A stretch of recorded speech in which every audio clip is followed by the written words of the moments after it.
Hi, I'm zombie apocalypse author Camille Picott. Welcome to the Unabridged Audiobook of Red Virus, Book 1 of Zommunist Invasion. If you enjoy the free audiobooks I offer on my channel, please like and subscribe to my channel and tell all your friends. Thanks so much, and I hope you enjoy the adventure. Chapter 26 Rising Dead. Hand in hand, Dal and Lena ran. Nejit seemed to be multiplying by the second. Everyone who had been infected with the initial attack was now turning into a monster. It wasn't enough that they wanted to kill. The fuckers were fast. He and Lena had dodged a large pack of them outside the foreign language department by sheer dumb luck. A stray dog ran by just ahead of them and drew the attention of the pack by barking. If not for that poor dog, Lena and Dal would be dead. They now hugged the perimeter of the campus, hoping to avoid all large groups in the interior. Dal could still hear them. They growled and snarled. Sometimes they even barked or howled. He wasn't stupid enough to think they could survive a run-in with a large group of the infected. They'd barely survived an encounter with a scant handful. Their only hope of making it off the campus was to get through undetected. They ducked behind a picnic table as a group of 6 infected came around a corner. Dal tightened his grip on his machine gun. He'd discarded the fireplace poker in favor of the weapon back in the science building. Lena positioned her machine gun on her shoulder. In tense silence, they waited. The Nejit snarled their way closer, sniffing at the ground. Overhead, a squirrel darted through a tree. One infected broke away from the group and attacked the tree, hitting the bark so hard Dal heard something crack. He was a 20-something kid, probably Dal's age. Hell, that could have been Dal if he hadn't gotten lucky. The kid kicked and bit and scratched at the tree until there was blood on his fingernails and all around his mouth. When the squirrel jumped to the next closest tree, he attacked the next trunk with equal vigor. The strength and ferocity made Dal sick with fear. They had to get out of here. The rest of the group had gathered around a dead body on the ground. Dal squinted through the gloom, trying to get a good look at what they were doing. Though he'd seen a Nejit bite, he hadn't actually seen them eat a human. Maybe they were into dead bodies instead of living ones, like vultures. The thought made him queasy. There was a light post 10 feet away from a group of Nejit. Their constantly shifting bodies made it impossible for Dal to see the dead body in their midst. They prodded at it, sniffing and grunting. A few of them even whined. The body stirred. At first, Dal thought it was just the effect of being poked by all the Nejit. Then he noticed the black veins on the head, neck and arms of the body. Gooseflesh prickled the back of his neck. The dead body slowly sat up, blinking as it looked at the ring of Nejit. It was a girl in plain jeans and a flowered blouse. Dal waited to see if the infected would attack her. They didn't. They moved in closer, prodding until the dead girl rose to her feet. She hunched with the rest of them, bloodshot eyes scanning the area. Holy shit! Dal's mouth hung open. That girl had been dead. Flat out dead with enough blood around her to fill a bathtub. Yet there she was, upright and walking with her fellow Nejit. There was only one word to describe a reanimated corpse. That word beat inside his head like a gong. Zombie. The fucking Russians were turning people into zombies. Except these zombies weren't exactly like the ones in the movies. The shambling things depicted in George Romero movies looked like caricatures of these freakishly fast monsters with black veined faces and bloodshot eyes. The one thing these Russian zombies had in common with George Romero's was the fact that they were driven to bite. Dal could have done without that detail. He tried not to think of that chubby kid who'd been bitten on the front lawn of the college. The newly risen dead girl fell into step with her new pack. The group moved off at a lope, disappearing around a building. Only the one attacking the tree remained. It was still going apeshit over the squirrel which, as far as Dal could tell, had disappeared. He made eye contact with Lena. He saw understanding in her eyes, but not surprise. She'd known. She'd probably overheard it in the quad when they'd eavesdropped on the Russians. No wonder she hadn't wanted to stop and explain. How the hell was a person supposed to explain that dead bodies in the street might soon walk again? Lena flicked a hand at him, indicating they should move. Staying in a low crouch, they scurried past the picnic benches. 20 feet away was a metal trash can. They ducked behind it just as the squirrel zombie spun around, scanning the immediate area. Lena pressed up against the side of the can. Dal was stacked right behind her, the transmitter heavy on his shoulders. He strained his ears. The zombie boy continued to growl, but didn't come in their direction. After a minute, he resumed his assault on the tree trunk. Lena pointed. 50 yards away was the next closest building. A lot could go wrong in 50 yards. Dal scanned the area one last time, making sure no other zombies were in sight. He hitched his thumbs into the straps of the backpack to adjust the transmitter. Lena gave him the thumbs up and counted down on her fingers. When she got to 1, they were off and running. They were almost to the safety of the building when the squirrel Nezhet noticed them. He let out a howl and tore himself away from the tree. He charged at them like a demonic dog barking up a storm. "Go, Dal!" Lena swung around and lifted the machine gun. "Get the transmitter out of here!" Oh, hell no! Dal stayed glued to her side.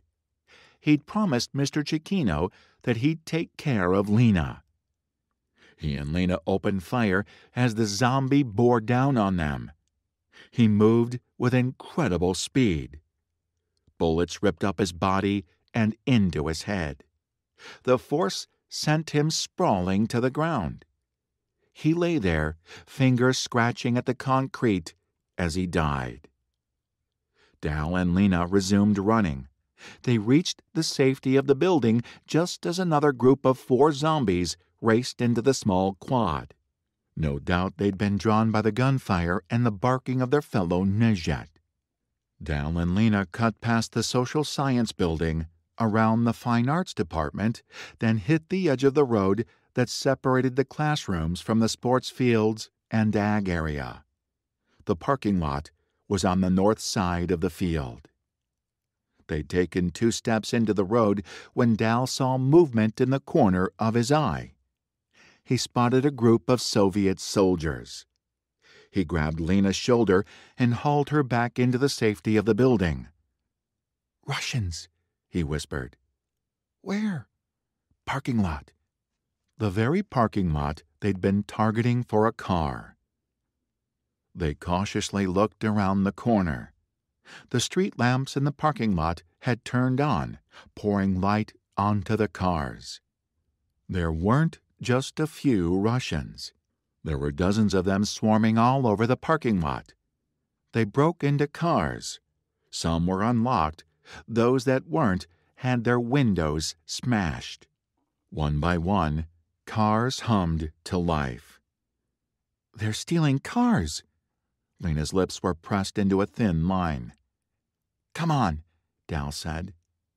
If the Russians were busy stealing cars, they wouldn't notice them running across the road. We can't. Lena drew back from him when he tried to lead her across the blacktop. It's not safe to steal a car from that lot. We're not taking a car. Dal pointed to the ag building on the far side of the sports field. The agriculture department of Rossi Junior College was substantial. West County was, for the most part, a rural farming community. Not only did the campus boast several large greenhouses and several plots of cropland, their program also had a livestock component.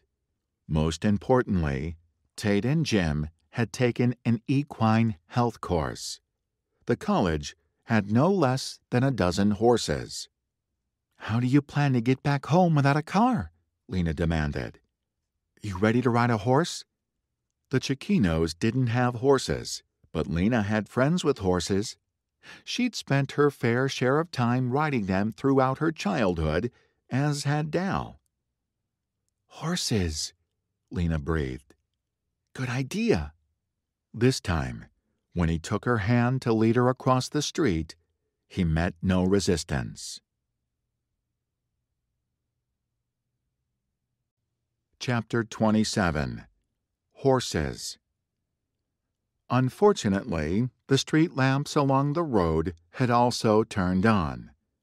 They kept to the darkness between the lights, hoping the Russians would be too busy with their carjacking to notice two people running for their lives. They ducked down beside a white El Camino parked next to the entrance of the baseball field. "We'll go around the back of the bleachers," Dal said. They dashed away from the car, across the sidewalk, and over the gravel that led behind the baseball bleachers. They slowed to a fast walk to catch their breath. "I have to tell you something," Lena said. "I didn't get a chance to tell you and Dad earlier." "Is it something you overheard from the Russians?"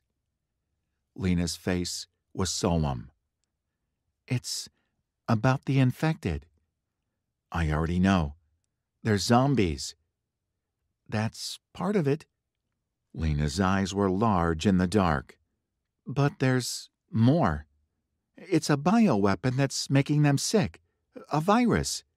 You see what it does to them on the outside. On the inside, they are overcome with the need to procreate." "The need to procreate?" Dal frowned at this. They'd seen dozens of Nejet, and none of them had been procreating. All they did was wander around in search of humans, and it suddenly hit him. "That's why they bite, isn't it?" He replayed the scene on the front lawn of the college. The girl Nejet had jumped on the chubby boy, taken a big bite out of his neck, then left him to die. No, that wasn't right. She left him to live, as a Nejet, as a zombie. Lena watched his face as he processed this new piece of information. That's what will drive them for the next 7 to 10 days. They will hunt down humans and spread the virus with their bite and make more Nejet. What happens after 7 to 10 days? They die. They die? Yeah. It was mass murder. Genocide. The weight of the transmitter on his back felt heavier than ever. But something wasn't adding up. "They could have just dropped nukes on us," Dal said. "Saved themselves a trip. It's not like they don't have the weapons. Why go to all the trouble to come here and turn us all into zombies?" "Think about it," Lena said. "Dropping nukes would effectively wipe us out, but it would also make the land uninhabitable. This is one of the richest nations on the planet." She held her arms out on either side of her for emphasis. "Get rid of the Americans, and America becomes the property of Russia. With no one to stand in their way, taking over will be a snap. Bingo." "Holy shit," Dal breathed. This was even worse than he'd realized.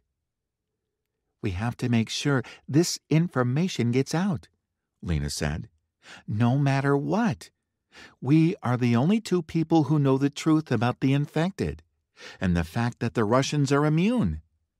Dal peered through the bleachers, his eyes traveling past the baseball field to the parking lot beyond.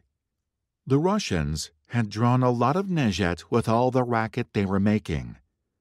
The infected prowled around the perimeter of the lot, watching the Soviets but not attacking.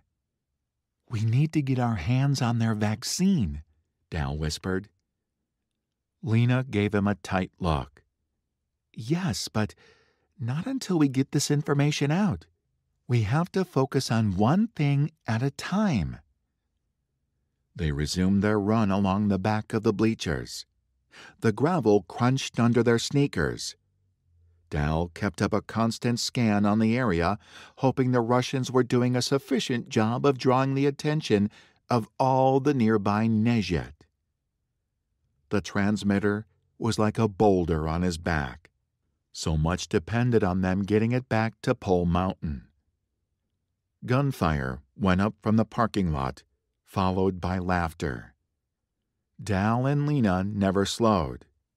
He glanced through the darkness and glimpsed Russians playing target practice on some of the nejet.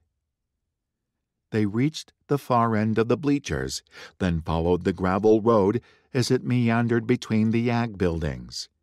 Lights were interspersed at larger intervals among these classrooms, leaving pools of darkness in between. Dal nearly missed the two zombies stalking in their direction. It was only when they passed beneath a light with their loping gait that he saw them. They had the bloodshot eyes and the eerie, loping gait of the others they'd seen. But unlike the groups they'd seen roaming the campus, these two were soaked with blood. It made dark stains across the fronts of their plain tees and blue jeans. Lena sucked in a breath, automatically firing her gun. The bullets ripped through the two zombies. The smaller of the zombies, a girl no older than Lena, fell as her legs were shredded. She continued to crawl forward, dragging herself like a seal. The second one kept coming. If anything, the gunshot wounds across her torso only enraged her. With an inhuman howl that made Dal's blood run cold, the zombie charged. "Get out of the way!" Instinct took over. He shoved Lena. He had only a few seconds to adjust his stance and raise his gun. Then the monster was on him. The young man leaped at him. Spittle dripped from his mouth. The tips of his fingers were coated in blood. Dal fired right into his face. His head exploded. Blood was everywhere, pouring out of the severed neck like a waterfall. The zombie listed to one side and collapsed. Dal's breath rasped. His heart pounded against his sternum. He listened, hoping they hadn't drawn the attention of the Soviets back in the parking lot. Gunfire and laughter still filled the night, carrying from the direction of the lot. How ironic that this was a good sign. Pursing his lips, he adjusted the machine gun and grabbed Lena's hand. They raced past the buildings and finally reached the edge of campus where the animals and crop fields were. It was eerily quiet. The only sound was distant gunfire from the Russians. Dal didn't like it. "There's the barn." Lena pointed to the large wood building straddling the gravel road. It was no more than 30 yards away. "It's too quiet." Dal might not be an ag major, but he'd been to this part of the campus often enough to see Jim and Tate. And there were always animal sounds.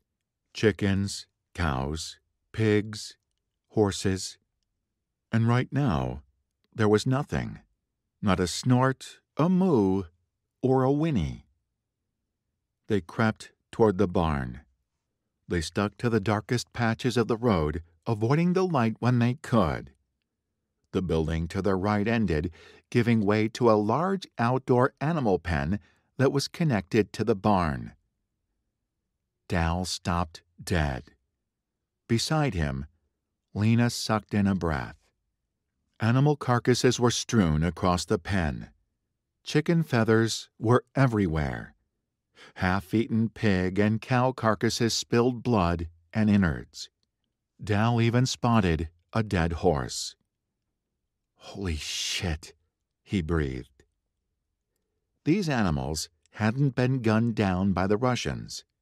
Machine guns didn't leave gaping body cavities or strew entrails across the open ground. Machine guns didn't rip legs off animals or leave half-eaten heads on the ground. Lena pressed her free hand to her stomach, her face going white. "I guess we just figured out what the infected eat." Dal took her by the arm, steering her away from the animal pen. They approached the barn. Dal's back itched. He did not like the idea of going inside there. If that was where they had to go to find a horse, maybe they were better off traveling on foot. "Dal, over there." Lena gestured to the tall corn stalks growing on one of the school plots. "Is that a horse?" Sure enough, standing in the shadow of the cornfield was a horse. A living horse. "There's more of them," he whispered. Now that he was looking, he saw the silhouettes of several horses hiding on the edge of the cornfield. "They must have jumped the fence when the zombies attacked," Lena said. "None of the other animals could get away." They crept toward the horses. Dal was relieved they'd avoided the necessity of going into the barn, but it wouldn't do any good to spook them. The poor things were probably scared after all they'd experienced. The closest of the horses watched them warily, exhaling sharply as they approached. "Hey, boy." Dal extended a hand to the tall bay, letting the animal smell his hand. "It's okay, boy." "You want to get out of here?" Lena approached a second horse, this one even taller. He was all black, his coat gleaming like fresh ink in the night. "Come on, let's get out of here." The horse nickered softly, allowing Lena to approach. None of them were saddled. Lena patted her horse, running a hand along his side. He snorted as she sprang onto him, her powerful dancer's legs propelling her upward. She dangled awkwardly before getting her leg around his hindquarters. With the weight of the transmitter, Dal knew he couldn't jump like Lena. He grabbed a handful of weeds growing at the base of the corn. Using it, he led his horse toward a school bench on the edge of the field. The bay followed, nickering in annoyance when Dal held it just out of his reach. As soon as they got to the bench, he released the greens to the animal. He scrambled from the bench onto the back of the horse. Dal had never ridden bareback before. He clucked his tongue, nudging the animal with the heels of his Converse shoes. The horse took a few steps forward, but he was going the wrong way. How the hell was he supposed to steer without a bridle and bit? "Dal, do you hear that?" Lena's voice made him jerk. He strained his ears, listening. He heard it. A soft chorus of growls and hisses and the crunch of many feet on gravel. Nejit. The horses seemed to have heard it too. Dal's bay lurched sideways, nearly unseating him. He grabbed a handful of mane and clamped his legs as the horse leaped. With a distressed whinny, it bolted into the field. Lena's black gelding fell into step beside Dal's, both horses frantically putting distance between them and the zombies. They weren't alone. Another 3 horses joined them, all 5 animals streaming through the open field. They ran through corn, tomatoes, string beans, zucchini, and lettuce. The smell of smashed plants filled Dal's nose. Barking erupted behind them. Dal glanced over his shoulder. Behind them was no less than a dozen zombies. They ran in a tight pack, streaming across the field, straight toward them. Chapter 28. Homeward. Dal leaned low across his horse. The transmitter bounced painfully against his back. Luckily, the Nejet virus didn't give their pursuers super speed. His horse thundered through the field with the others, quickly outpacing the zombies. Dal lost sight of them in the darkness. The west side of Rossi was a patchwork of farms. Apples, plums, and cattle were the most common, though at the moment the horses ran through a popular local strawberry patch. When they reached the far side of the field, they slowed to a canter and remained in a group. "I guess they believe in safety in numbers, too," Lena said. "I think we lost them." Dal twisted around, staring back into the dark. "Maybe." Lena looked doubtful. "They could still be following." "Do you think the Soviets just attacked the West Coast?" Dal asked. "Or do you think they attacked other parts of America?" Lena shook her head. "I don't know. That would take a lot of resources, but—" She heaved a sigh. "If they're aiming to claim America, or at least a big part of it, my guess would be that what's happening here is happening everywhere. Look, there's Bastopol." A mile away sat their quaint hometown. It was a tiny bedroom community with a few subdivisions and a lot of farmland. There were no towering city blocks like there were in Rossi. The fastest way home was to go straight through Bastopol. But if there were Russians there, and Dal had no reason to assume it was safe, that would be a bad idea. They'd been experimenting with their mounts for the last few miles. Lena discovered if she leaned back, the horse stopped. Dal did this now so he could get a good look at Bastopol. Lena stopped beside him. The rest of the horses also stopped, all of them munching on the weeds that grew in the apple orchard where they currently stood. Dal felt that familiar sense of foreboding, like he had as a kid before his father flew into a rage. It was the tug in his stomach that had saved his life in Rossi. He turned to Lena. "I don't think we should go through Bastopol. It would be faster than going around." "It would be a lot faster." Dal heaved a breath. "I don't think it's safe." "What makes you think that?" He hitched his shoulders, not wanting to tell her about his innate barometer for trouble. "It's just a feeling." "Can we go a little closer before we decide?" Dal shifted. He didn't want to argue with Lena, but he really didn't want to get any closer to Bastopol. "Another half mile," he said at last. "Then you'll go around with me?" "Okay." They nudged the horses forward. As soon as Dal and Lena's horses moved, the other three joined them. A cozy subdivision bordered this part of Bastopol. They were craftsman bungalows built in the early 50s. Dal wished he had a pair of binoculars. Shit, he just wished there were a little more light to see. Bastopol was nothing more than a black silhouette. When he gauged them to be about a half mile away, he shifted his weight backwards to stop the horse. He patted the animal. "It looks so quiet," Lena said at last. "Are you sure we shouldn't risk it?" At the question, the weight in his stomach intensified. He decided to be honest with Lena. It's not like his childhood was a secret to her. "I used to know, and my father would beat me." His throat went dry, and scratchy. This was a subject he didn't like thinking about, let alone talking about. It was like I could feel it, you know? Like the static and humidity in the air before a thunderstorm. It was like that. He shifted, not looking at her. Is that what you feel now?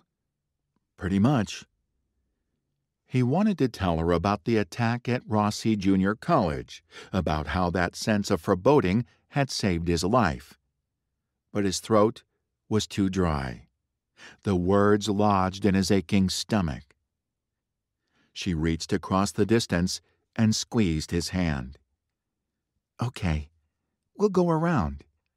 The air whooshed out of his lungs, partly because he was relieved she'd agreed to go around Bastapol, but also because she held his hand. Her touch sent a ripple through him, which he did his best to ignore. Over the years, he'd become adept at shutting off the way she made him feel. It was practically a habit by now, though there were times like this when she still got to him. They turned north, cutting through the orchard with their small pack of horses.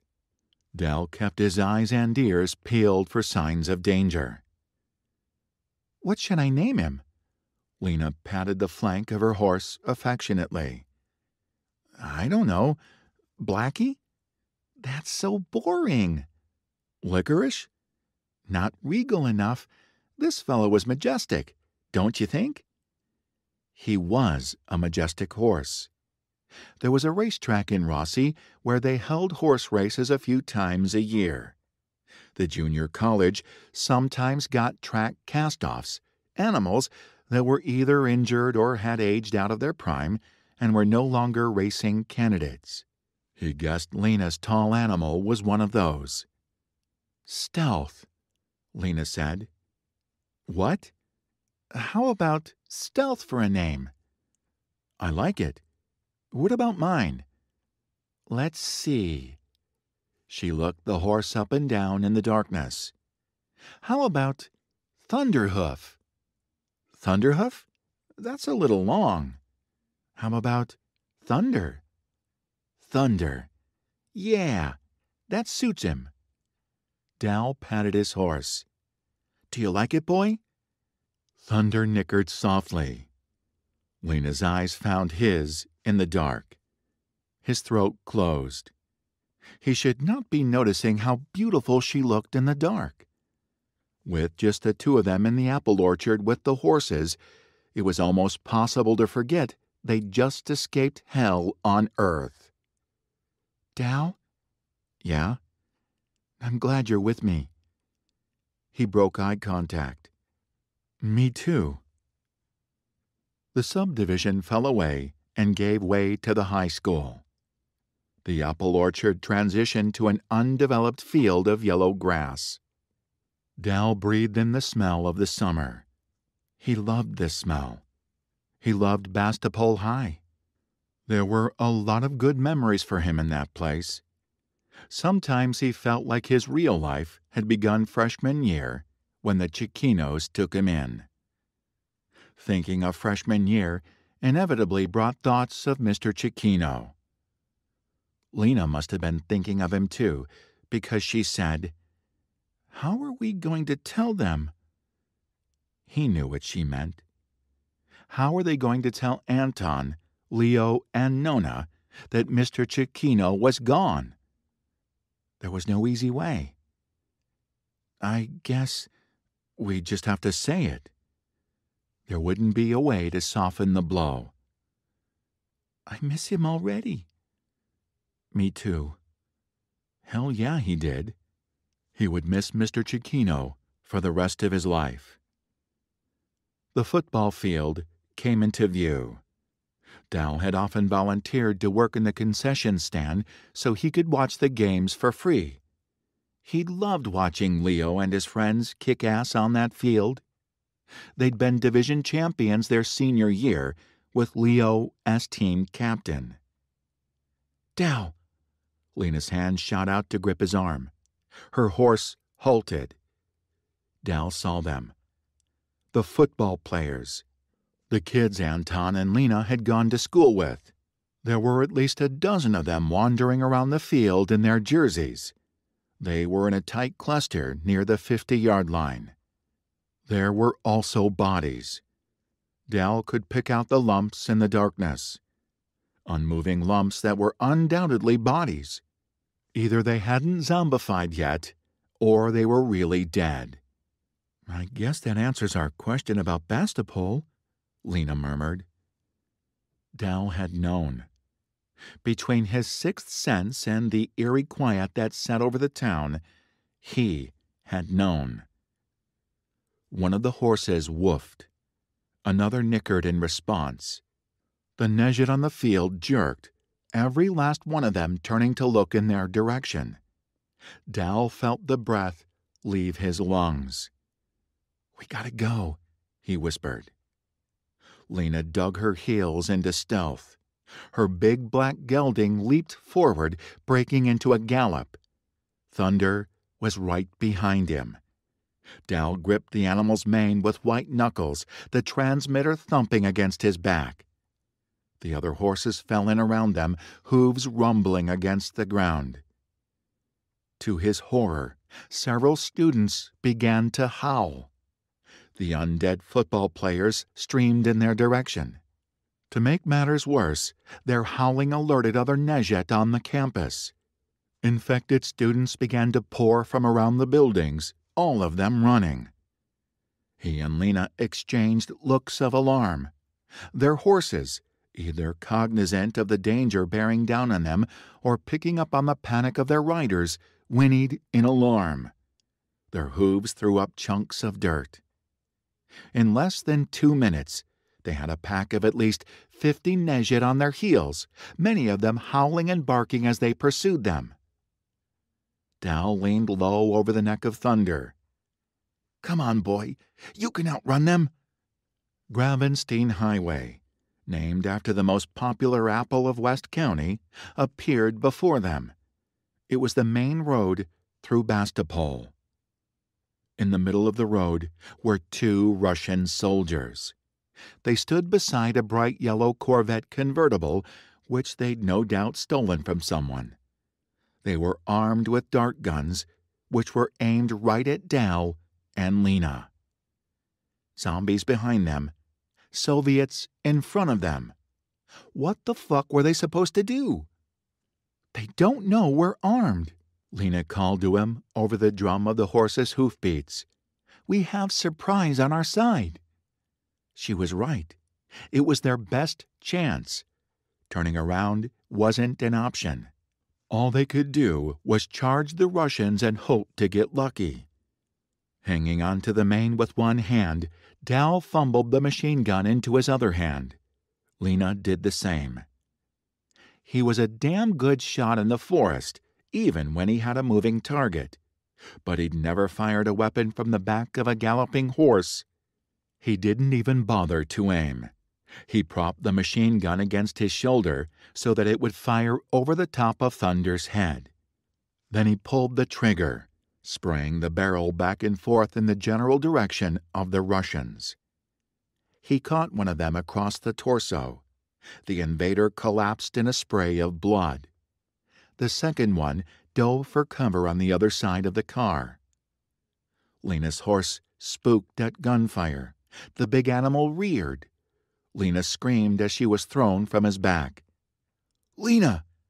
Dal instinctively turned toward her, but bullets thudded into the ground right in front of Thunder. The animal reared.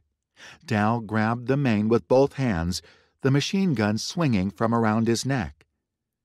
The weight of the transmitter unbalanced him. As Thunder crashed back down to his forelegs, Dal felt himself slipping. He decided not to fight it. If he got thrown, the transmitter could be wrecked. He released the mane, simultaneously swinging his left leg around.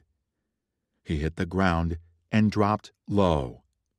He shrugged out of the backpack and flattened himself to the ground as the Russian fired again. He shouted at Dal and Lena, the rough Russian language mixing with the gunfire. The horses scattered. One of them, the stocky female bay, was hit as she bolted too close to the yellow convertible. She cried out as she was hit. Dal looked wildly around for Lena.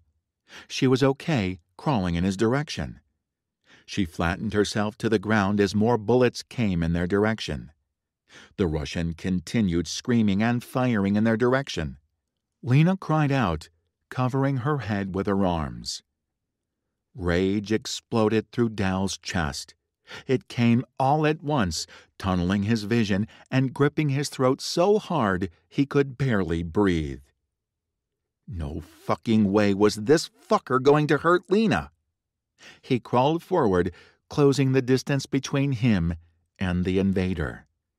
He wanted to strangle the fucker, but he'd have to settle for shooting him. The Russian hid behind the front driver's side tire.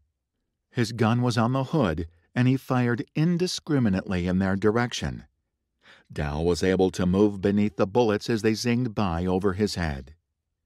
Fury made him reckless. When the gun clicked empty, the Russian dropped back to reload. Dal seized the opening. He popped up and sprinted at the car. He leaped up on the Corvette's hood and opened fire. He caught the Russian just as he snapped in a replacement clip. Screaming, Dal emptied his own clip into the head of the invader. But he didn't stop there. Even as the body tipped over, Dal jumped to the ground on the other side. He flipped the gun around and swung the butt at the body.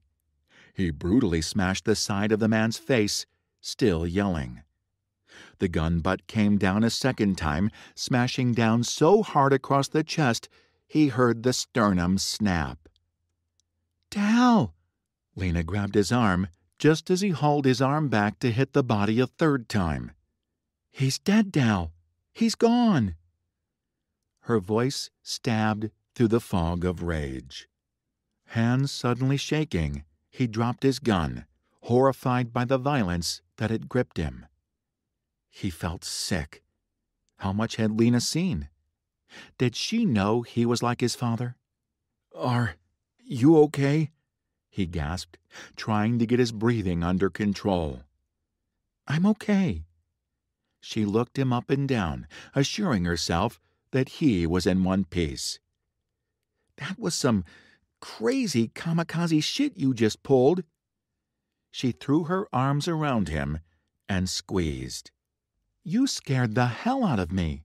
I thought for sure you were going to die when you jumped on top of the hood." She smacked him in the shoulder. Hard. "Don't do that again." He sagged, all the adrenaline rushing out of his body. He gave himself to the count of 10, resting his cheek against Lena's head and inhaling the scent of her. Then he broke away. "We have to keep moving." The Nezhet students had covered a lot of ground during their short battle with the Russians. "Grab any weapons you see. I'll get the car." "We're not taking the car." "We're not?" "No." Lena shook her head. "We need to stay off the roads and stick to the fields. It will take longer, but it's the safest way home." She was right. They had to avoid the roads. If nothing else, this latest confrontation had shown them that. "I'll get the horses," Dal said. "You grab the weapons." Chapter 29. Dance. It took them several hours to make their way through the farmland of Bastopol. They not only had to dodge other Russian patrols, but they also had to evade roaming clumps of zombies. When the Chikino farmhouse at last came into view, with the weathered barn and the brimming orchard, Dal could hardly believe it. They rode the horses down the gravel road and drew a halt before their home. It was sometime in the middle of the night, the partial moon sitting low in the sky. Everything looked just like it had when he'd left. Except for the missing Chikino vehicles, nothing looked out of place. If Mr. Cicchino hadn't told them the family had evacuated to the cabin, Dal would have thought everyone was asleep inside. "Whose car is that?" Lena drew up short, eyeing the white Crown Victoria parked in front of the house. Dal shifted uncomfortably atop Thunder. He recognized that car. More specifically, he recognized the University of Riverside bumper sticker and license plate frame. "That's Jennifer's car." "Who?" Lena frowned at him. "Jennifer." "What?" Lena's frown deepened into a scowl. "You mean Jennifer Miola?" "Yeah. How do you know that's her car?" "She was in a summer school class with me and Rossi last year. I saw her driving it." "You had a class with Jennifer and never thought to mention it?" "She's not worth mentioning." Dal didn't have much regard for the girl who had broken Leo's heart. His best friend had always been too good for her. Besides, Jennifer was a taboo subject in the Cicchino household. "You have a point." Lena's shoulders relaxed, though her scowl remained in place. "What the hell is her car doing here?" Dal could imagine several scenarios that might bring Jennifer to the Cicchino farmhouse in current circumstances. He didn't list any of them out loud. They dismounted, leaving the horses to graze near the barn. Leo turned on a hose and filled up several 5-gallon buckets so the horses could drink. They only had 3 of them now. They'd lost one to gunfire. Another had bolted and disappeared in the commotion. They should go straight to the cabin. Dal knew this, but he couldn't help stepping onto the beloved wooden porch of the farmhouse. He pressed his forehead against the front door and inhaled. "Dal?" Lena nudged him. He shifted to one side as she opened the front door. Dal felt like he was stepping through a time machine. Outside the Cicchino farmhouse was a world turned upside down. Inside, it was like nothing had ever changed. Like, if he walked into the kitchen, he might see Mr. Cicchino at the table sipping coffee and reading the paper. Except, Mr. Cicchino would never sip coffee again. He stepped into the house he loved with all his heart and closed the door behind them, turning the deadbolt. He couldn't ever remember locking the front door. Not ever. So much had changed in less than a day. Lena went past him. "I'm going to take a shower. Keep an eye out for Russians and zombies." He dropped the transmitter onto the sofa and wandered through the house in a daze. Everywhere he looked were signs of Mr. Cicchino. His coffee cup was still in the sink. His hat had fallen off the coat rack and sat on the floor of the entryway. Dal picked it up and reverently returned it to the coat rack. He showered when Lena was finished, relieved to wash away the blood and the grime of the day. After changing into fresh jeans and t-shirt, he walked through the house in search of Lena. He found her in Mr. Cicchino's bedroom, curled up in the middle of her father's rumpled bed. Her face was buried in his pillow. Her shoulders shook with tears. Dal's legs gave out. He knew he should comfort her, but he didn't have the strength.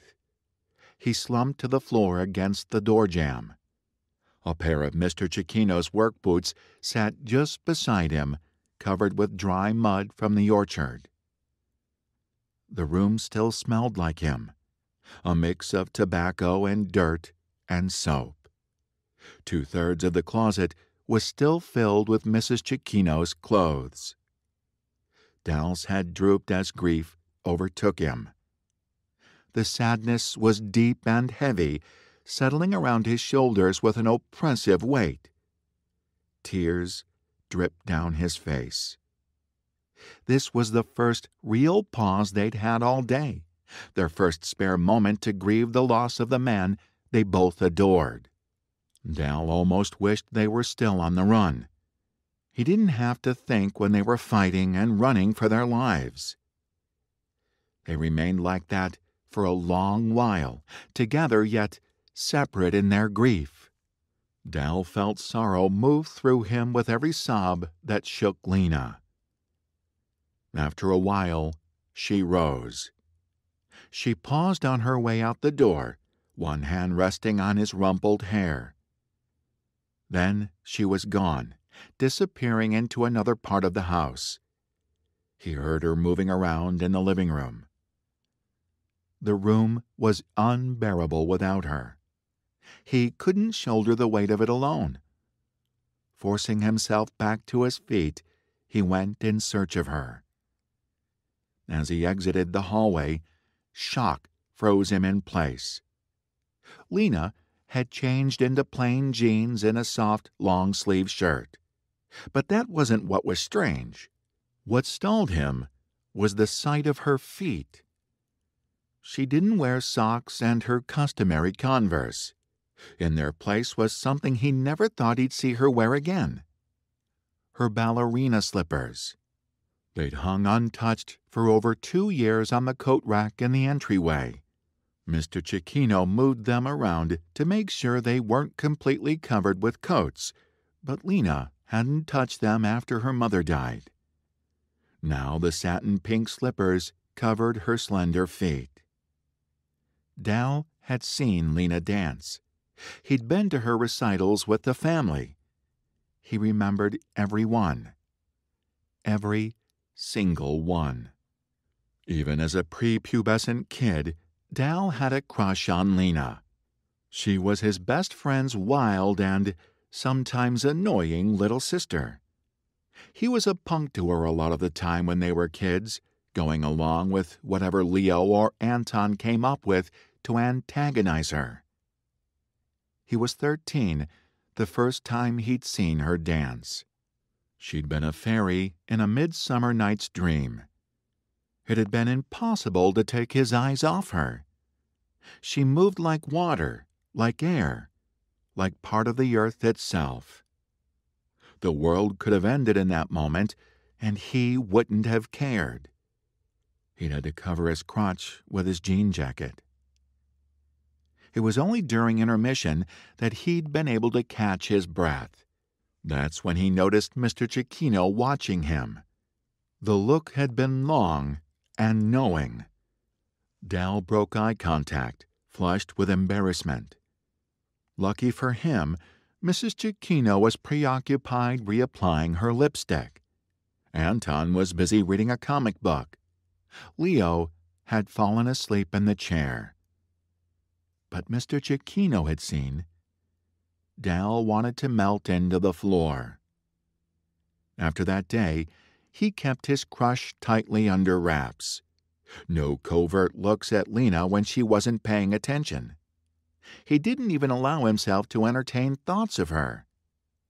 He moved her to a place in his mind where other forbidden things went, like his hatred for his father and the knowledge that he was just like him. He kept her there out of adoration for a man who had made him hot chocolate when his own father beat the shit out of him. The dam had been purposefully and meticulously constructed over the years. Dal had been sure it could withstand a nuclear blast. He'd been wrong. The wall came crashing down in a matter of seconds as he watched her dance. The living room fell away. Lena was once again on the stage, dancing front and center where she belonged. She danced in front of the coffee table. On it, she had placed the wedding portrait of her parents. She spun and leaped and twirled for them in the light of a single lamp. She cried softly as she did, her pink slippers twirling in the worn, dark brown carpet of the living room. Dal drifted into the room, unable to take his eyes off her.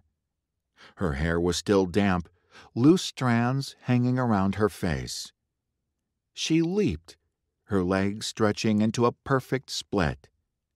He could almost imagine away the jeans and see the wispy pink ballerina skirt around her legs.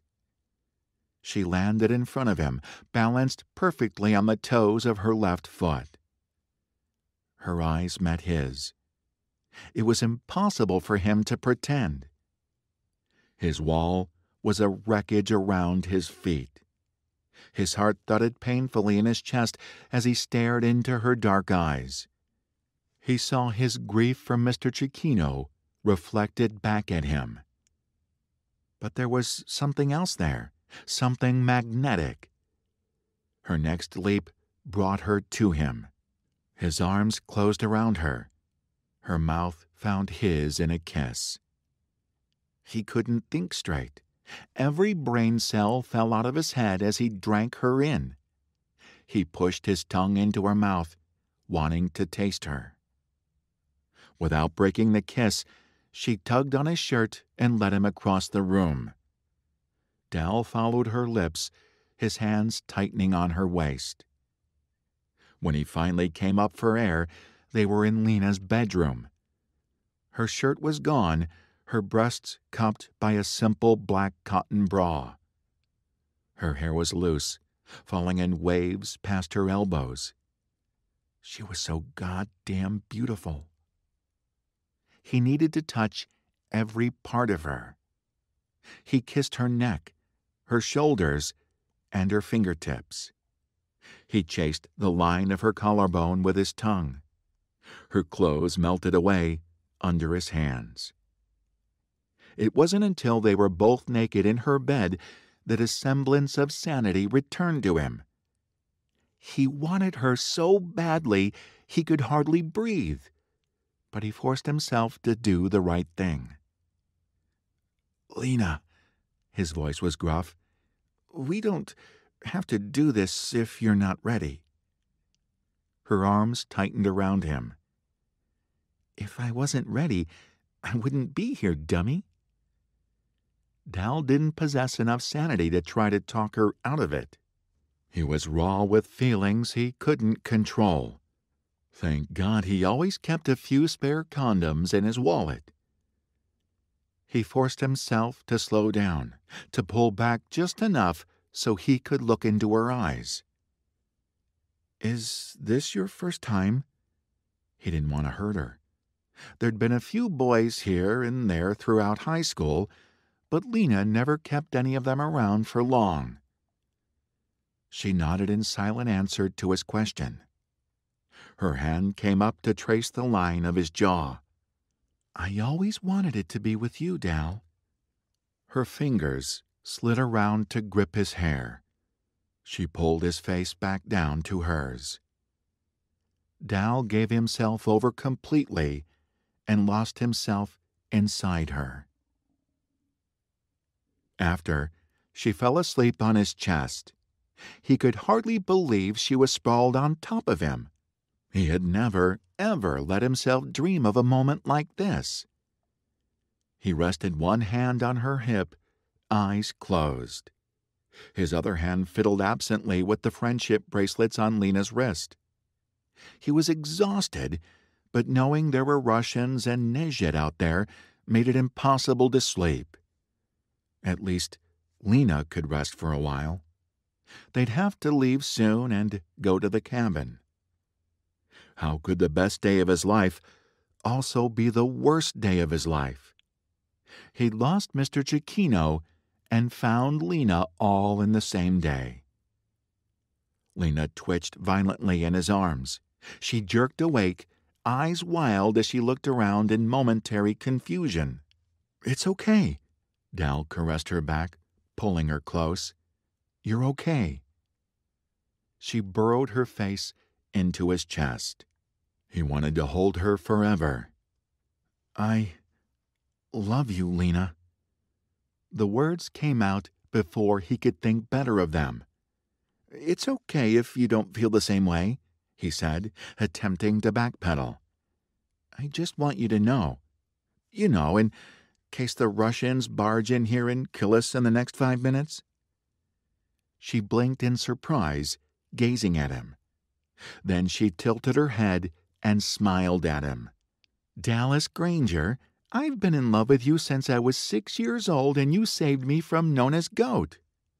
He stared stupidly at her. "Really?"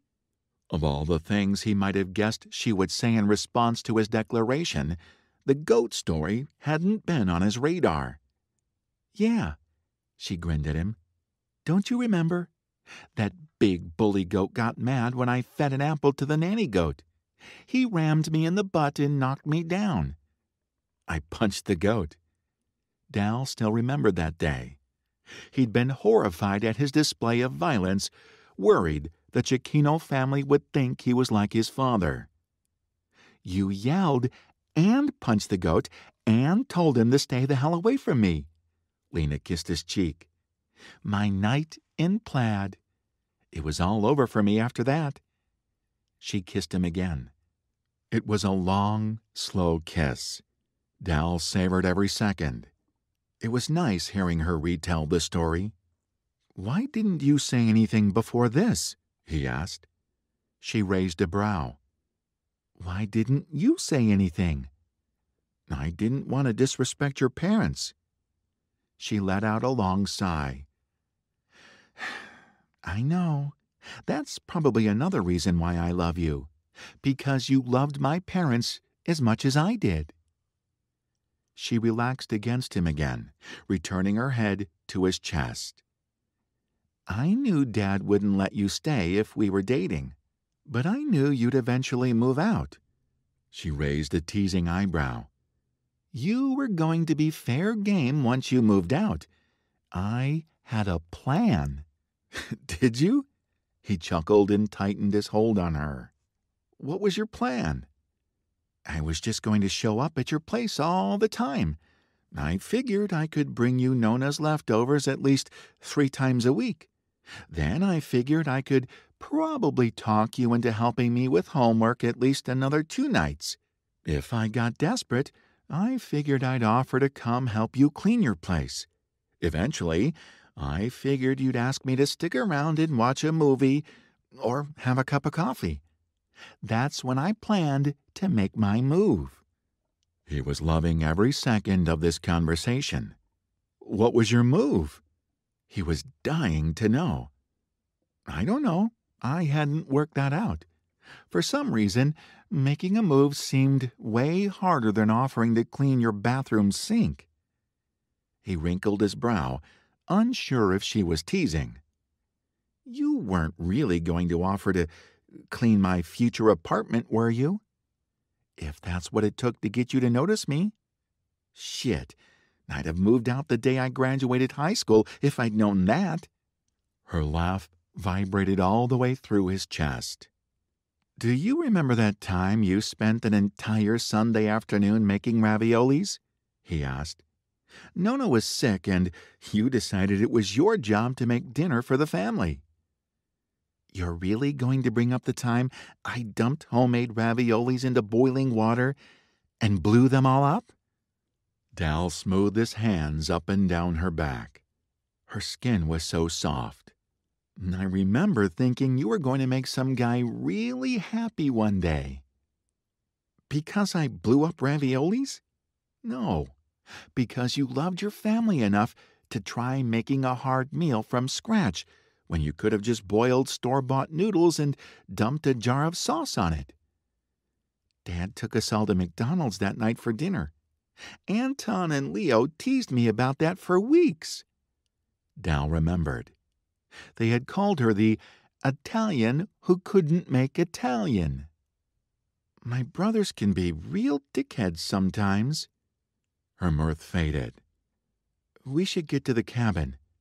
She swallowed, giving him a sad smile. "We have to tell them about Dad." He sat up and pulled her into his lap. He got one last long kiss, not sure when they'd have a chance to be alone again. A short while later, they left the house. The sun was just beginning to rise. With the transmitter and the horses, they started the long trek up Pole Mountain. If you're enjoying this story, be sure to check out Afterworld Apocalypse. This series combines the gritty dystopian future found in movies like Mad Max with the high-octane and memorable characters that you would find in movies like 28 Days Later. Available on Amazon, Kindle Unlimited, and select audiobook retailers. Thanks so much for tuning in. Now back to the show. Chapter 30. Homecoming. Leo was up at dawn. Worry for Lena, Dal, and his father had gnawed at him all night. He wasn't surprised to find Nona already up, bustling around the kitchen. "Oh, good. You're up. I need you to make me a fire." Leo was grateful for something to keep him busy. Leery of spiders, he grabbed a flashlight and went outside to the woodpile. There were black widows and brown recluse in this area. A strong flashlight beam was enough to scare them if any happened to be on the logs he grabbed. He had just picked up the first log when he heard it, the nicker of a horse. What the hell? Alarm spiked through him. There sure as hell weren't horses in these woods. Foxes, yes. Bobcats, yes. Coyotes and mountain lions and raccoons and skunks, yes. But no horses. Leo dropped the wood and tore back up the stairs. He snatched up his rifle, flipped over the picnic table, and crouched behind it. "Leonardo, what's going on?" Nona demanded. "Stay down, Nona. I heard a horse. Someone's coming up the road." Nona tensed. He heard her moving behind him. Seconds later, she crouched beside him with her rifle. "Nona, get inside." She smacked him on the side of the head. "Ow!" Nona glared at him. "Don't tell me what to do, Leonardo. I am head of this household until your father gets back." "Sorry." She huffed as she rested the barrel of her rifle on the edge of the table. They waited in tense silence, watching the crest of the road. The sky had lightened to a pale gray, increasing their visibility. A horse nickered again, this time closer. Whoever was out there was almost to the cabin. "Get ready," Nona murmured. "If you see a Soviet, pull the trigger." None of this made sense. How could Russians have found the road to Pole Mountain? The road was at such an angle that it couldn't be seen from the farm. You could only find the entrance if you practically fell over it. He had a nagging worry they'd been followed from the Craig farm. Setting the truck and the bodies on fire had been a brash move. Maybe a stupid one. To make it all worse, they'd left their name on the destruction. What if the Russians had somehow tied the word sniper to the Cecchino farm? This wasn't a stupid football game. Big risks could get them killed. He should have been more careful. Something moved on the road. A pair of horse ears appeared. "They're here," Nona murmured. "Be ready, Leonardo." He rested his finger on the trigger, sighting down the barrel. The head of a black horse appeared. Beside it also came the dark brown head of a bay. The horses walked calmly into view, nickering. "Leo?" a familiar voice called. "Leo, we're home." Leo jumped to his feet, a grin splitting his face. "Dal!" he boomed. He took the steps 2 at a time. The horses fully crested the rise in the road and emerged into sight. Atop them were Dal and his baby sister, their clasped hands dangling together in the space between the horses. "Lena!" Leo had never been so happy to see her. He dragged her off the horse, swinging around in a big hug. "Anton!" he shouted. "Get up, you lazy ass! Our family is back!" Lena was laughing as Leo twirled her around. I just want you to know I'm sorry about that time when I put ants in your bed, Leo told her. I was 10, dummy. Lena punched him playfully in the arm as he set her down. I know. For some reason, his worry for Lena had led him to regretting that stupid prank. Lena had been mad at him for weeks. But it was a dick thing to do. It was. But I forgive you. Anton and the others piled onto the porch. There was a huge commotion as everyone ran into the clearing at the same time. Lena ran to Anton. She laughed when he, too, picked her up by the waist and swung her around. What the hell, dude? Jim Craig said to Dal, slapping him on the back. You scared the hell out of us. You missed Leo and the guys saving our asses from Russian kidnappers, Tate said. It wasn't just the guys, Jennifer said. There was a gal who was there, you know. Twin frowns marred Lena and Dal's face when they caught sight of Jennifer. They disliked her on his account. Leo loved him for that, but he needed to dispel the tension if they were all going to live together at the cabin. Jennifer was pretty badass, he said. She pulled a rad gymnastics move and took out a Russian with a knife in the back. Don't forget about the zombie she killed with a stiletto, Anton added. Nona embraced Dal. Thanks for getting my Angelina back safely, she said, voice gruff. She got me back safely, Dal replied. Lena slipped in close to Dal and took his hand, resting her cheek on his shoulder. We got each other back safely. Leo blinked, staring at the two of them. He dimly recalled them holding hands when they arrived here, but he'd been too distracted to process it. But now he saw. So did Anton, and Nona, and everyone else. You could hear a pin drop. Anton scowled. Lena met the stares with a bold one of her own. Her hand tightened on Dal's. His best friend looked like he wanted to disappear into the ground, but he remained rooted beside Lena. He didn't try to explain or make excuses. What he did do was tighten his grip on Lena's hand like he never intended to let her go. Leo grinned. About damn time.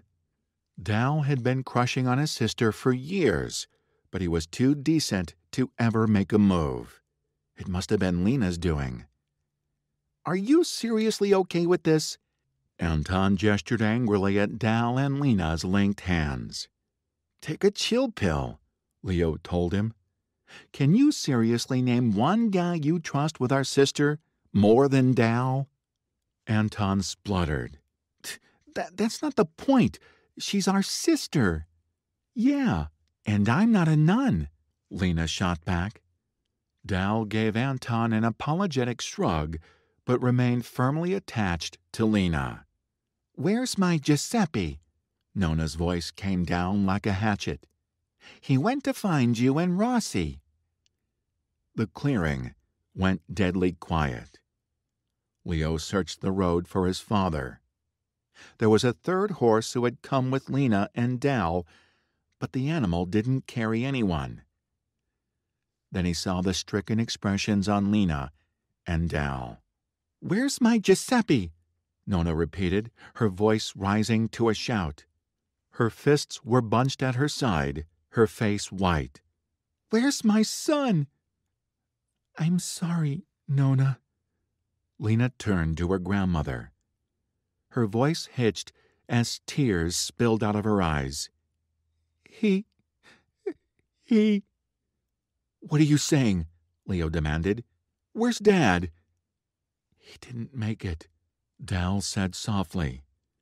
He squeezed Lena tight, grief etched into his face. He died so we could get away. Silence. Leo could hear nothing beyond his own ragged breathing. The world tipped beneath his feet. He grabbed the stair railing to keep from collapsing. His father couldn't be gone. No way! It must be a mistake. Giuseppe Cecchino was the strongest, most steadfast man in the world. Soviets couldn't get the better of his dad. Nona, I'm sorry. Lena broke free of Dal and went to her grandmother. The older woman enfolded Lena into an embrace. Her chest shook with unspoken emotion.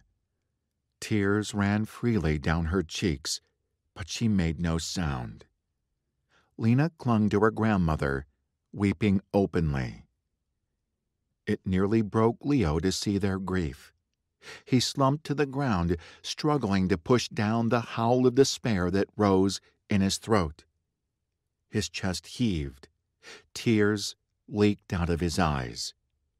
He slammed his fist into the ground. Pain radiated up through his knuckles, but it didn't help. He beat the ground a few more times and let out a garbled roar of pain and sorrow. Dal slumped down next to him. His shoulder rested against Leo's in shared brotherly grief. Leo knew he felt this as deeply as the rest of them did. The fucking communist bastards had done this. They'd terrorized his town, murdered countless innocents, and stolen their father. They had to pay. Leo was going to make sure every last one of those fuckers paid for what they'd done. Tell me how it happened. It took Leo a second to realize he'd been the one to speak. His voice was strained. Tell me. Dal drew in a breath and told him. Leo closed his eyes. Leaning his head back against the stair railing, he listened while Dal relayed the events of Rossi. Halfway through the story, he opened his eyes. Anton sat across from him, hunched on the stump they used for splitting wood. His little brother's head hung low, knuckles wide around his rifle, while he listened to Dal. Tears dripped off the end of his nose. His shoulders shook with quiet sobs. The rest of the group was there too. Jennifer, Bruce, Jim, and Tate. They stood in a loose semicircle, also listening. It didn't feel like their dad was gone. It felt like he'd come up the road any minute now. When Dal at last finished, the only sound was that of the whirring cicadas and the chirp of birds. So, Dad was going to turn into a zombie? Anton scrubbed a hand over his face. He made his death count for something. Leo was suddenly exhausted. He felt like he'd barely gotten through the pain of his mother's loss, and now he had to deal with his father's. It wasn't right. Thanks for getting Lena home, Leo said to Dal. I know that's what Dad wanted. Lena was always his favorite. She's his little girl, Dal agreed. He squeezed Leo's shoulder. I'm so sorry, man. Now that Leo knew the full story, it was shocking Dal and Lena had managed to make it out of Rossi. Their journey home was nothing short of a miracle. He also knew his best friend. He knew without a doubt that Dal carried the loss of their father on his shoulders. It's not your fault, you know, Leo said. It feels like it. Screw that! Anton got up, stalking over. You went through hell to get our sister home. The Russians killed our dad. It's their fault. He bit off the words. Lena helped get me home. Dal glanced in her direction, where she and Nona still held each other. Your sister is scary with a Russian machine gun. Dad knew what was in store for him. He made his death count for something, Leo said. We lost Adam and Lars to the virus, too. He and Anton relayed the tale of all that had befallen them since the invasion. When they were finished, Dal regarded everyone in the clearing. "There's something else we need to tell you guys." He looked to Lena. "Tell them what you overheard." She kissed Nona on the cheek before speaking. "You guys know how I've spent the last 2.5 years studying Russian? Well, I overheard some stuff when we were in Rossi." She shared everything she'd gleaned in their brief encounters with the Russians. Dal explained about the transmitter they'd lugged back from the junior college, which Leo had been too numb to notice before now. Tate and Jim also shared what they knew about the first offensive, which aligned with the little Lena knew. "We have to get this information out there," Dal said. "It's what Mr. Cicchino wanted. It's the reason we went to the college to get the transmitter. It broadcasts on FM waves, which are compatible with what a television antenna uses. If we can find a big one, we can get the broadcast out to thousands of people. Someone around here must have one." "Why a TV antenna?" Jennifer asked. "Wouldn't it be better to break into a radio or TV station and use their equipment?" "Not possible," Lena said. "The broadcasting stations were some of the first Russian targets. They'll be crawling with Soviets." "Wait, hold on." Bruce's eyes went round. "I think I know where we can find a mega TV antenna." "Where?" Lena demanded. Bruce let the words fall like gold bricks. "Guy's Electronic Superstore in Bastopol." Jim let out a long whistle. "Dude, you're a genius." "Guy's Electronic Superstore," Dal breathed. "It's perfect." "What's special about Guy's Electronic Superstore?" Nona asked. "It's only the best television store in all of West County," Bruce said. "People all the way from Rossi go there to shop. Guy has all the latest technology. He even sells satellite dishes." "Whoa!" Tate socked Bruce in the arm. "No way! Really?" Bruce nodded, eyes wide and reverent. "My dad was thinking about buying a big screen TV before. We went to Guy's every Saturday for an entire month to watch different screens. Guy had just installed a gigantic state-of-the-art TV antenna. He got shows people can't get with regular antennas. It was radical." "It's perfect," Dal said. "We have to go to Bastopol." "But Bastopol has been zombified," Anton said, "and it's crawling with Russians." "So what?" Lena said. "Dal and I made it through Rossi. You and Bruce and Leo survived Bastopol. We can do this." "We barely survived," Anton corrected. Enough." Nona stepped forward. "We are in a war. In war, information is the most valuable commodity. What we know could save lives, hundreds or even thousands of lives." She cast a stern gaze around the clearing. "It's our duty to get the information out there. You will go to Bastopol and broadcast the message."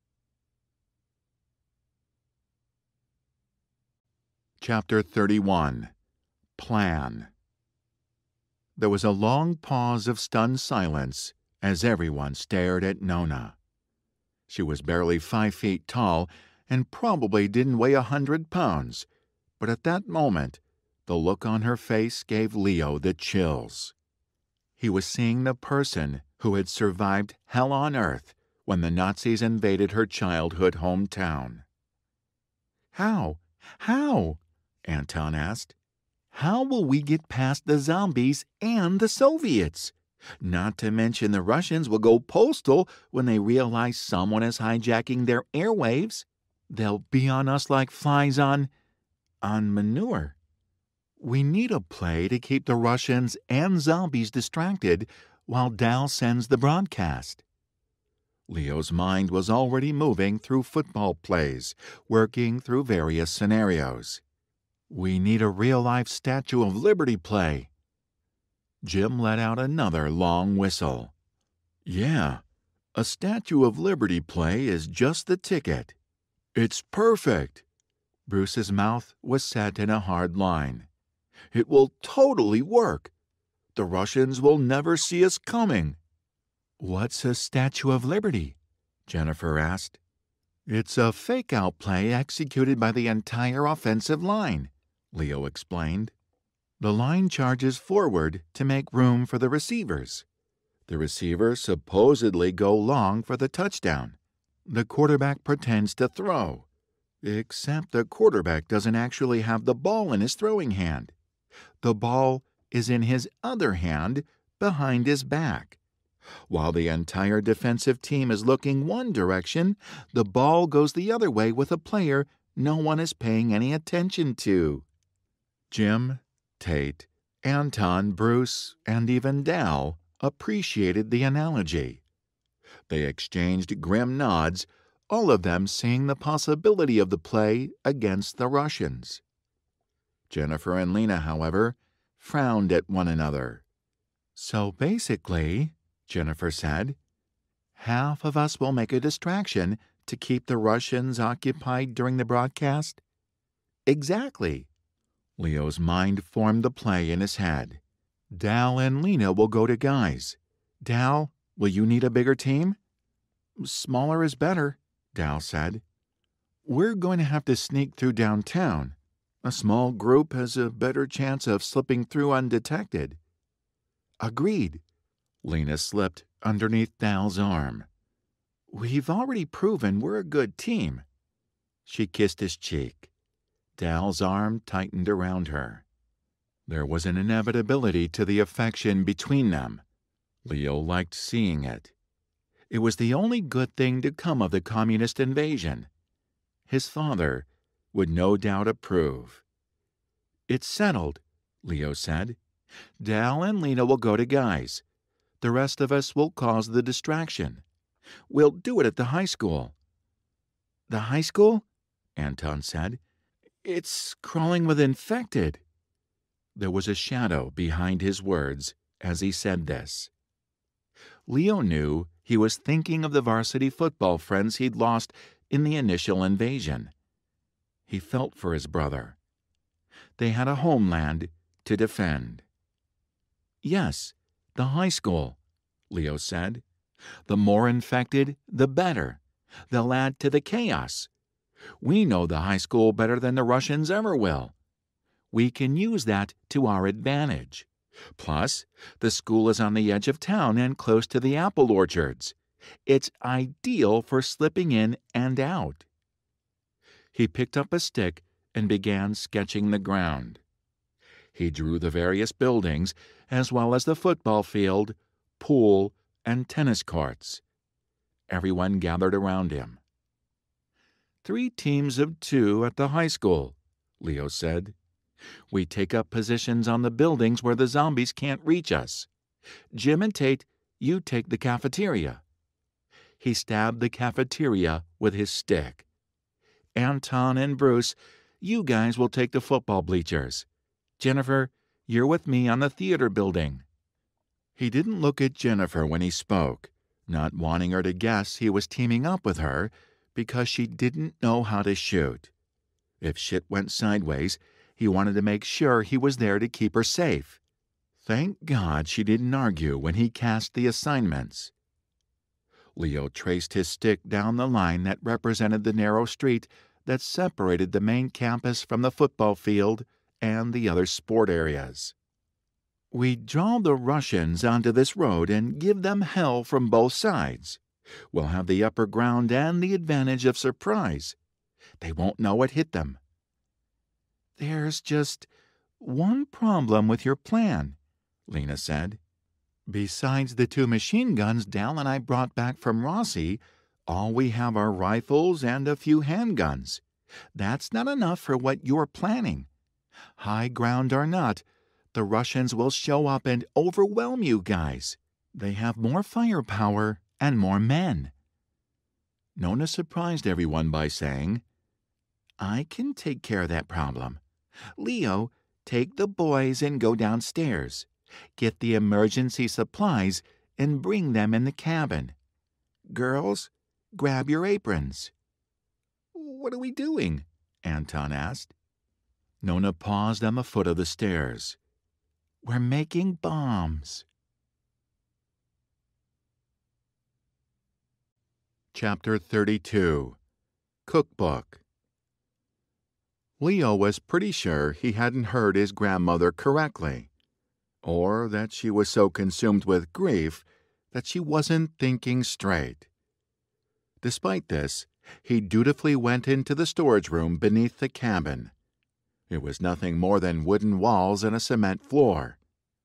Leo and Anton had been given the task of insulating the room a few summers ago. They kept a lot of hunting supplies in here, including spare ammo and guns. Tucked in the far corner were large burlap sacks his father had brought up here around the same time he'd made the brothers insulate the room. The words "emergency supplies" were written with a bright red permanent marker on each sack. Leo never paid much attention to the sacks, assuming they were filled with rice or beans or something along those lines. But now that his grandmother had declared they were going to make bombs, he wasn't so sure. She didn't really want to make bombs, did she? Did she even know how to make bombs?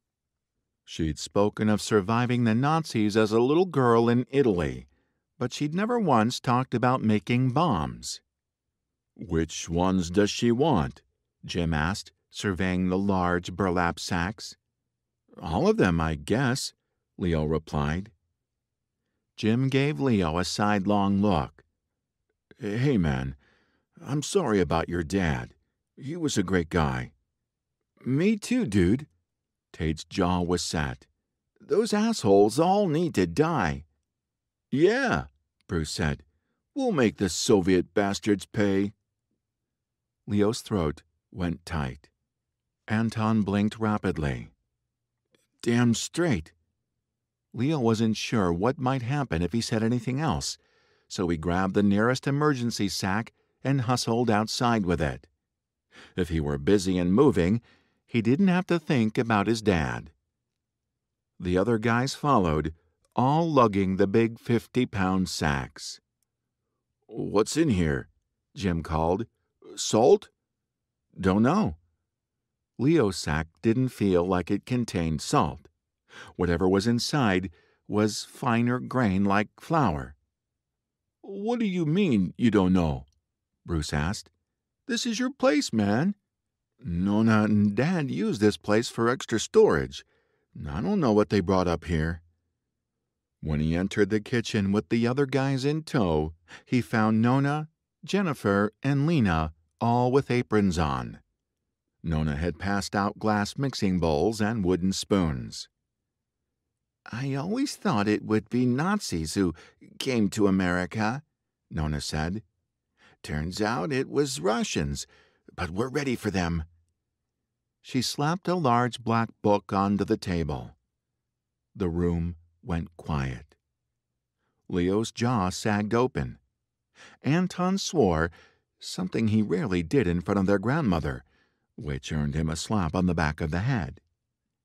Dal squinted at the book as though he couldn't register what he was seeing. Everyone else looked equal parts shocked and confused. The large black book had bold white letters marching across it. It read, "The Anarchist's Cookbook." Lena was the first to recover.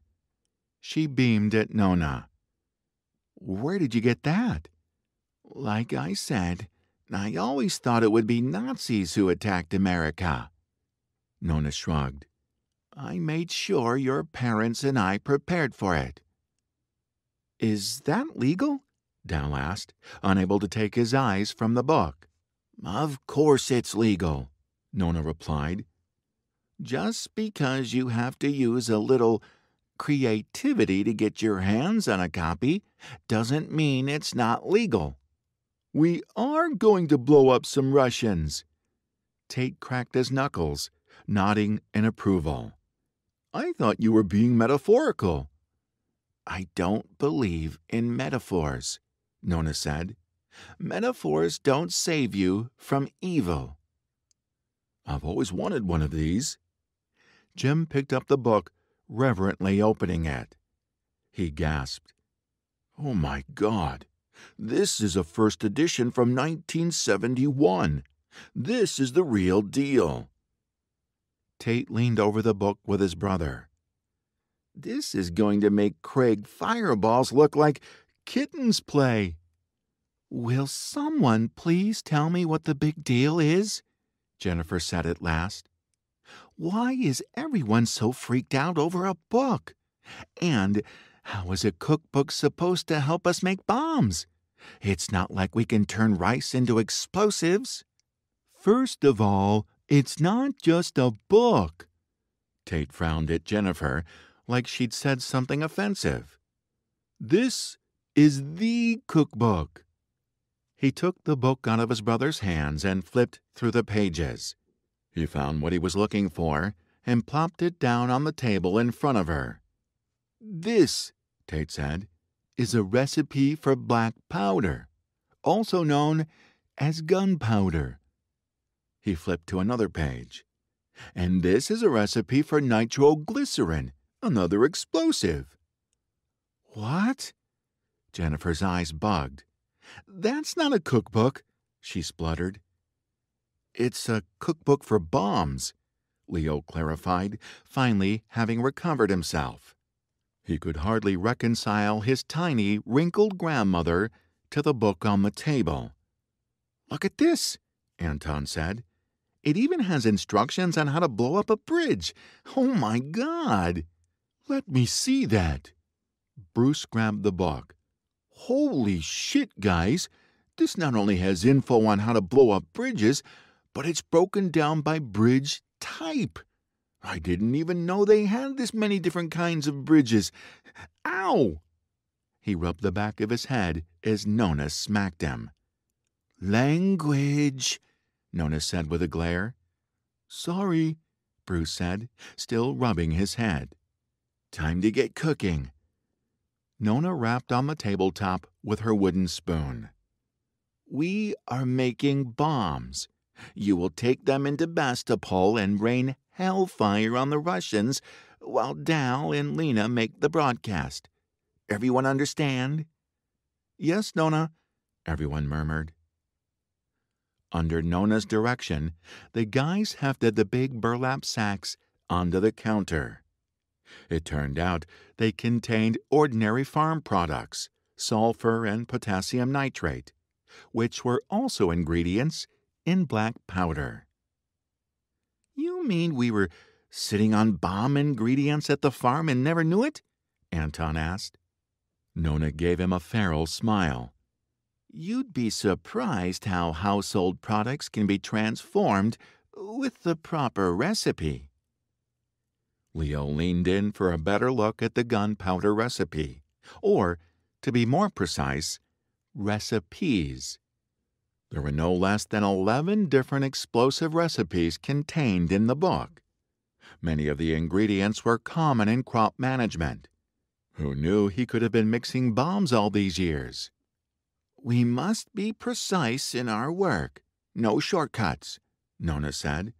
Leo, you and Anton are in charge of measuring and mixing. Move over to the kitchen counter so you're not in the way.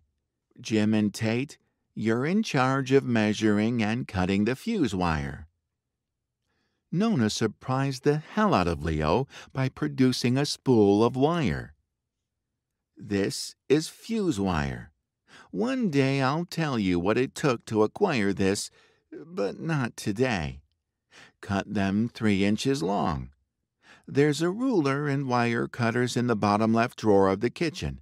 It's important that you be precise. 2 inches of the wire will go into the powder. The 1 inch that sticks out will give you exactly 10 seconds to light the fuse and throw it." Tate and Jim beelined to the kitchen, taking the fuse wire with them. "What about me?" Bruce asked. "You're with me and the ladies. You too, Dal." Nona grabbed a long roll of oilcloth that had been leaning against the wall. Leo hadn't noticed it until now. It was the same red and white checkered material she used to make tablecloths. Nona rolled the cloth out on the kitchen table.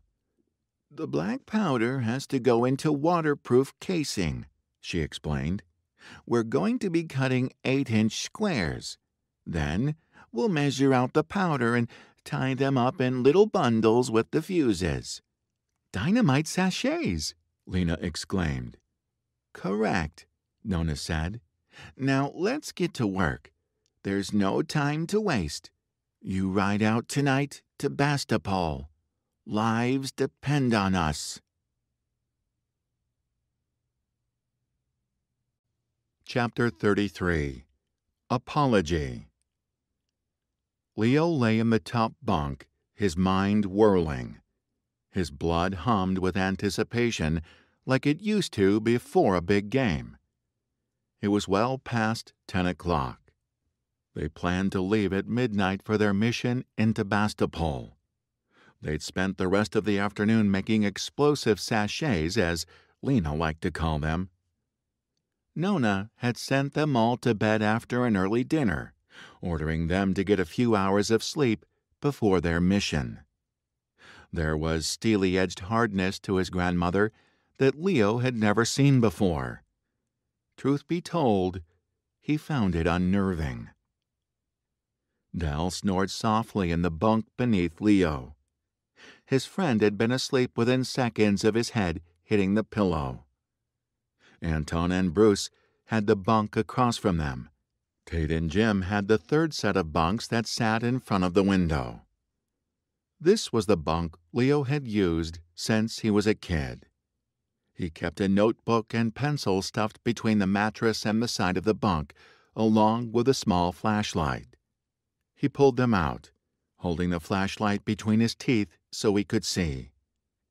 He flipped through the tiny notebook, which was filled with page after page of football plays. Even as a kid, he had enjoyed designing plays. He stopped on an empty page and sketched out the plan for tonight.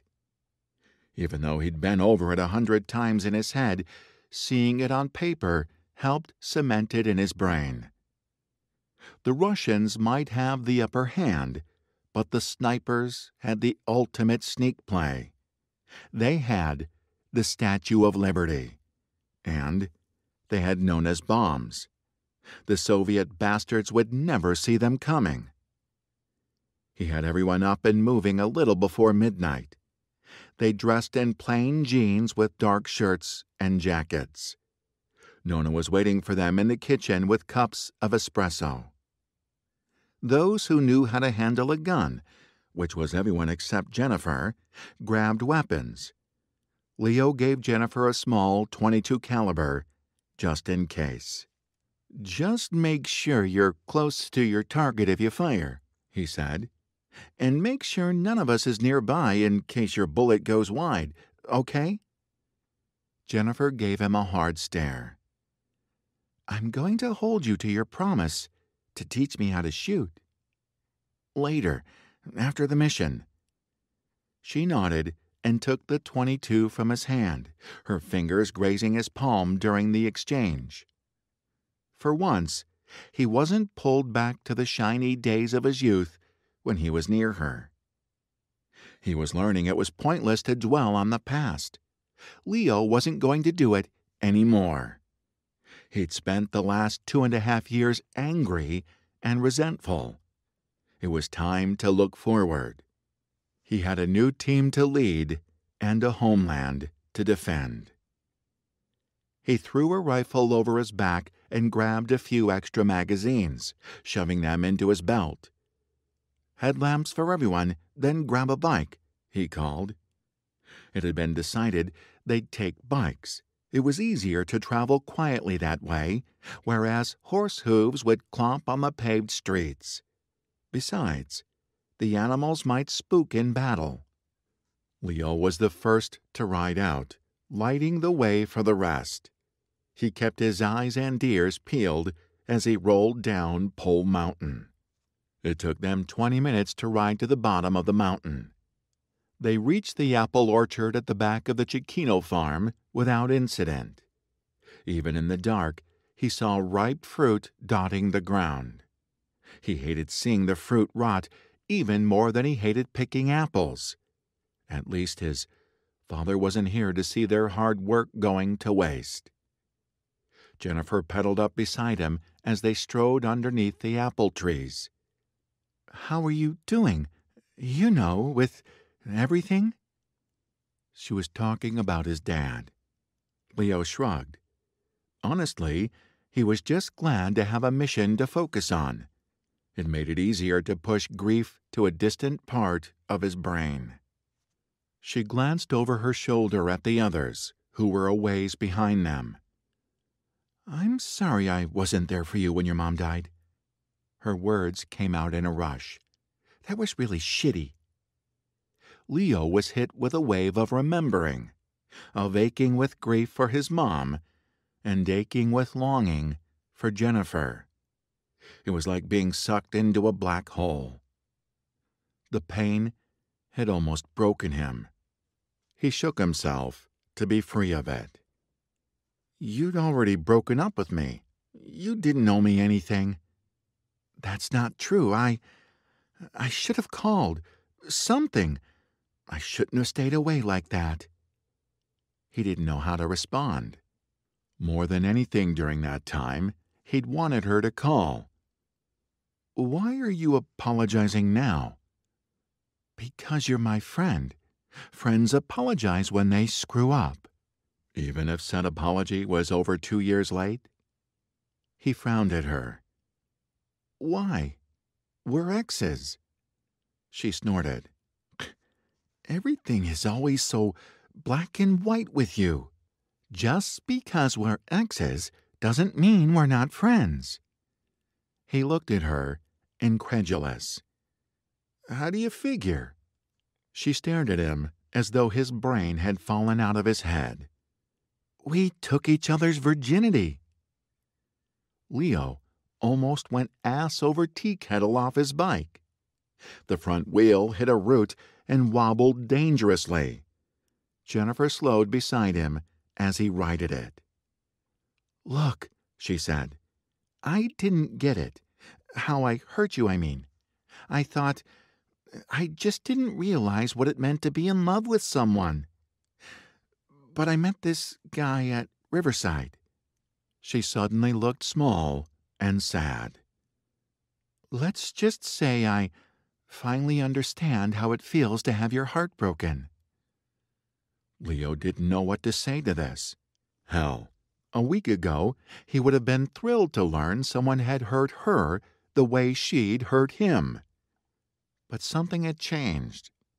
When he saw the sadness plain on her face, he felt empathy for her. "I'm sorry you had to go through that," he said at last. Jennifer heaved a sigh. "Serves me right, I suppose. After what I did to you, I mean." Leo suddenly understood why things were different between him and Jennifer since she'd walked back into his life. She was different. So was he. They'd both gone through their own shit and come out the other side as different people.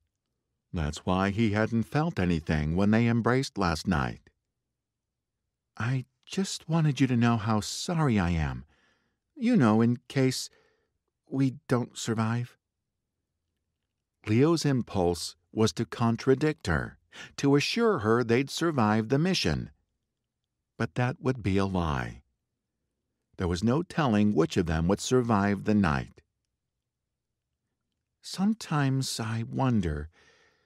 I think about how life would have been different if I'd been ready to get married like you were."